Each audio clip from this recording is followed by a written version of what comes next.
Olá, seja bem-vindo, seja bem-vinda ao canal Yoga da Sá. Hoje eu vim aqui para ler para vocês um trecho de um texto muito bonito de um canal que eu amo, que é o Eco Cósmico, que ele é um misto de filosofias que eu sempre argumento aqui nas minhas reflexões. É um mix muito bom do contemporâneo Alan Watts com o Evangelho de São Tomé e o resultado foi surpreendente.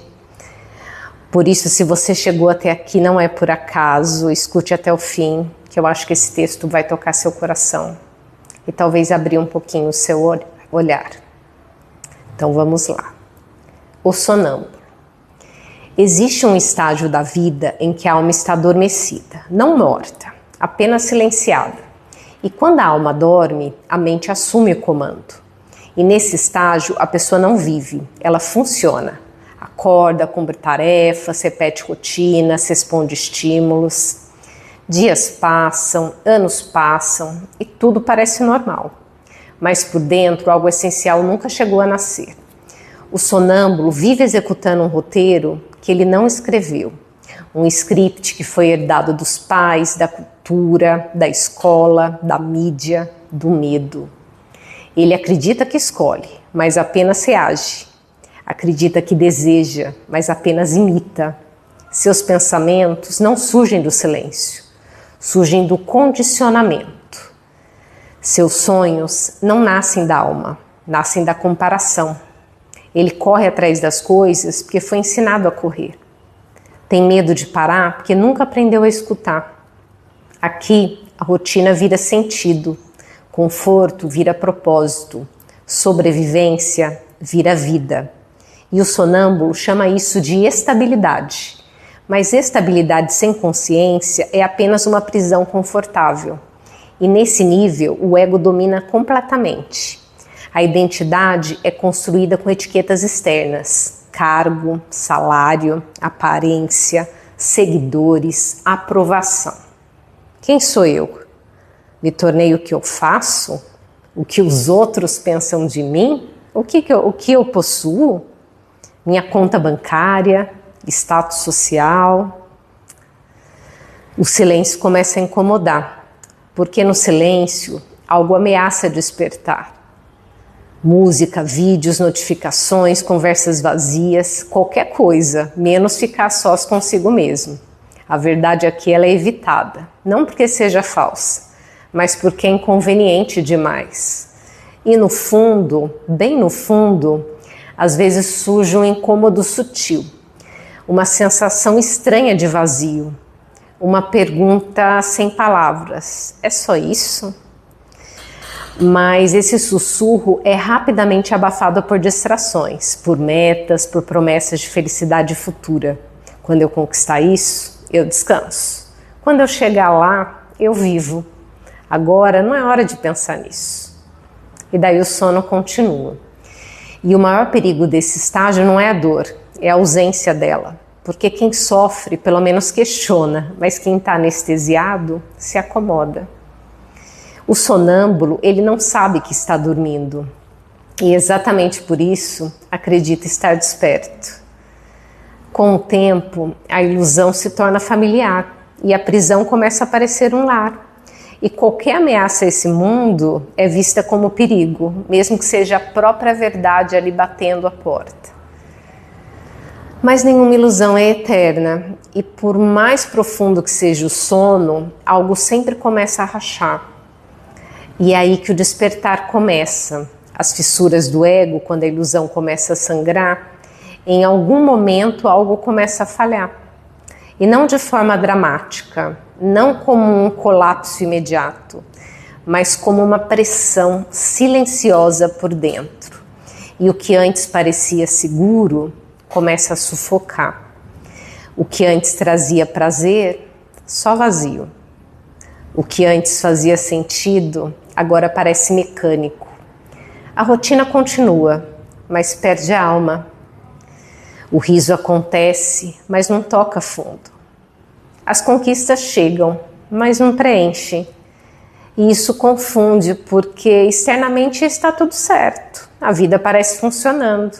As pessoas elogiam, os objetivos estão sendo cumpridos, mas por dentro algo não encaixa mais. Surge um desconforto difícil de nomear e não é tristeza, não é depressão, é um desalinhamento, uma sensação de estar vivendo uma vida que não é verdadeiramente sua. E as perguntas começam a aparecer, não em voz alta, mas no silêncio, entre um pensamento e outro. Por que eu faço isso? Para quem que eu estou vivendo? É só isso que existe? O ego começa a rachar e com ele as máscaras ficam visíveis. A pessoa começa a perceber o vazio nas conversas, a repetição nos discursos, a superficialidade dos vínculos. E o mais desconfortável de tudo, ela percebe que ela também participou disso. E o trabalho que antes definia quem ela era, agora parece uma jaula bem decorada. E a religião, que antes dava segurança, agora soa como um conjunto de respostas prontas. Relacionamentos que pareciam amor se revelam acordos de medo e dependência. Nada desmorona de uma vez, mas tudo começa a perder o brilho. E é aqui que muitos tentam fugir, tentam se distrair mais, trabalhar mais, consumir mais, convencer de que isso é só uma fase. Mas a fissura já foi aberta. E uma vez que a rachadura aparece, a luz começa a entrar, quer a pessoa queira, quer não. E esse estágio é perigoso e sagrado ao mesmo tempo. Perigoso porque o ego luta para se manter. E sagrado porque a consciência começa finalmente a respirar. A pessoa ainda não acordou, mas ela já não consegue dormir profundamente. Ela sente que algo está errado com o mundo. E começa a suspeitar que talvez o problema não esteja só lá fora. E esse é o início do desmoronamento interno. O começo da perda da inocência psicológica. O fim da crença cega. E não há mais retorno, não tem mais volta, porque o ego pode até tentar remendar as rachaduras, mas elas continuam crescendo, silenciosamente e implacavelmente, até o dia que a ilusão não aguenta mais sustentar o peso da própria mentira. Então a realidade impõe o despertar. O despertar não acontece de forma suave, ele rompe. Raramente vem como iluminação serena. Na maioria das vezes chega como um choque, perda ou colapso. Pode ser uma traição, uma morte, uma crise existencial, ou um ataque de pânico no meio da madrugada. Ou simplesmente um dia comum em que nada, absolutamente nada faz mais sentido. E daí, de repente, essa estrutura inteira da realidade desaba. E aquilo que sustentava a vida da pessoa, suas crenças, seus valores, promessas e certezas, se revela frágil demais para continuar de pé. E é como se um véu fosse arrancado à força. E pela primeira vez, ela percebe que o sistema está viciado e que muitas verdades que ela acredita como absolutas foram herdadas, não descobertas. E que ideias sobre sucesso, amor, Deus, felicidade e propósito foram implantadas muito antes de qualquer escolha consciente.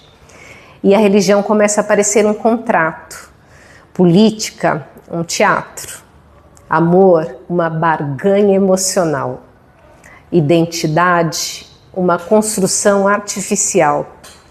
E isso assusta, porque quando tudo aquilo que dava chão desaparece, o vazio emerge, e o vazio é aterrador para quem viveu a vida inteira agarrado a certezas. A mente entra em colapso, a pessoa sente que está enlouquecendo e questiona a própria sanidade. Oscila entre clareza absoluta e confusão total. A raiva, a paranoia e a luto. Porque não é só o mundo que morre, é a antiga versão de si mesmo. E nada mais parece sólido, mas ao mesmo tempo algo desperta, uma sensação antiga, quase esquecida. Um reconhecimento silencioso, como se a alma dissesse: eu sempre soube.